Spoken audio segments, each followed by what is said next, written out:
आणि एक मोठी बातमी, अक्षय शिंदेंचं कुटुंबीय बदलापूर पोलीस ठाण्यात आता दाखल झालेले मृतदेह दफनासाठी पोलीस त्यांना जागा दाखवणार आहे। कुटुंबीय जी जागा निवडतील तिथे दफन करण्यात येईल। दफनविधीसाठी 2 ते 3 जागा त्यांना दाखवल्या जाणार आहे आणि ह्यातली जी जागा त्याचे कुटुंबीय निवडतील तिथे अक्षय शिंदेला दफन करण्यात येईल। अक्षय शिंदेचं कुटुंबीय बदलापूर पोलीस ठाण्यात आता दाखल झालेलं आहे आणि हा मृतदेह दफनासाठी पोलीस आता जागा दाखवतील आणि कुटुंबीय त्या पोलिसांनी दाखवलेल्या 2 ते 3 जागांपैकी जी जागा निवडेल तिथे त्यांचं कुटुंबीय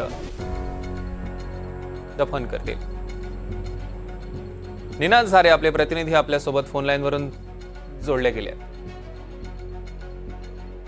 माफ करा, निनाद करमरकर आपले प्रतिनिधी आपल्यासोबत फोन लाईनवरून जोडले गेले। निनाद, काय अपडेट्स?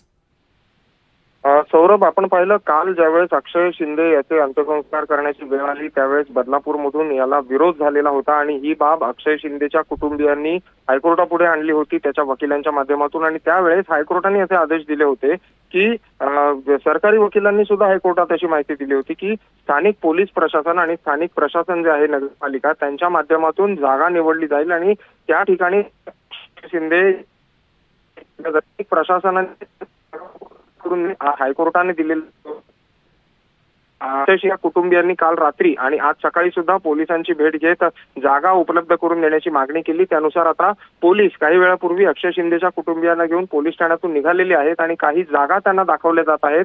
यापैकी एका जागेवर अक्षय शिंदे याचं दफन केलं जाणार आहे। अक्षय शिंदेचा मृतदेह अजूनही कळव्याच्या छत्रपती मध्ये आहे, निश्चित केली जाईल त्याचा मृत आणून हे दफन विधी केला जाईल अशी माहिती सध्या समोर येते। निनाद, यावर लक्ष ठेवून असा त्याचे अपडेट्स आम्ही तुमच्याकडून घेऊ। तुर्तास धन्यवाद।